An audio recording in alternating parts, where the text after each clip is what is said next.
In this video, we would like to discuss the advantages of delegated legislation. The delegated legislation nowadays has become inevitable. It is considered as a necessary evil. In spite of that, there are certain advantages such as the modern welfare state. In modern welfare state, the block of the legislature has increased and it does not have sufficient time to discuss minor details and also to provide all the details. Consequently, it has to confer on the executive or other agency the authority to make subordinate legislation such as rules, bylaws, regulations, etc. to supplement the legislation made by the legislature. And the second one, regarding the local needs and conditions, sometimes the subject matter of the legislation is of naturally the requirement to be applied with some modification according to the local needs and conditions.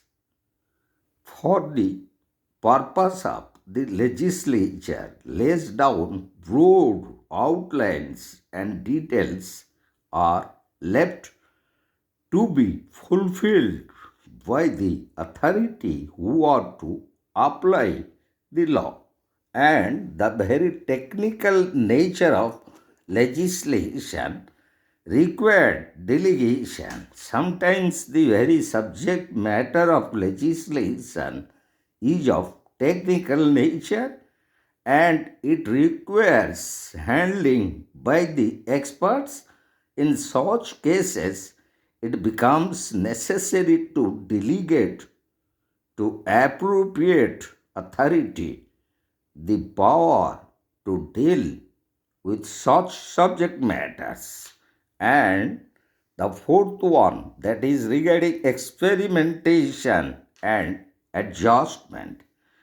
Delegated legislation or subordinate legislation is more flexible than ordinary legislation. The rules, regulations, bylaws, or orders, etc., if found to be defective, may easily be amended. The orders, if found to be defective, may easily be amended. The practice of delegated legislation enables experiment. If the experiment is found to be unsuccessful, the rules and regulations may be revoked or modified according to the requirements, and if the experiment is found to be successful, the rules and regulations may be extended or made perpetual. And the next one is regarding the very urgency and emergency requirements or situations. Sometimes the economic and national emergencies require quick action, but because of being overburdened, the legislature finds it's very difficult to act as promptly as the situation demands.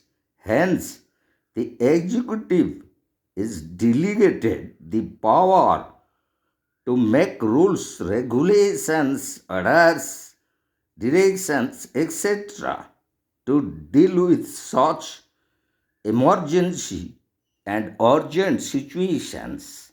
And our next one, the sixth one, to maintain secrecy on the details. In some cases, the public interest demands that the provisions of the law should not be known until the time fixed for their operation comes. For example, imposition of import duty or exchange control, rationing schemes, etc. This also necessitates the delegation of power to make rules, regulations, bylaws, etc. to the executive or other authority. And lastly, the very contingency situations. The legislature, while making the legislation, cannot foresee and provide for all future contingencies. It necessitates delegation of power to the executive or other authority to make rules and regulations to meet the contingencies. So, in our next video, we'll discuss regarding the very disadvantages associated with delegated legislation.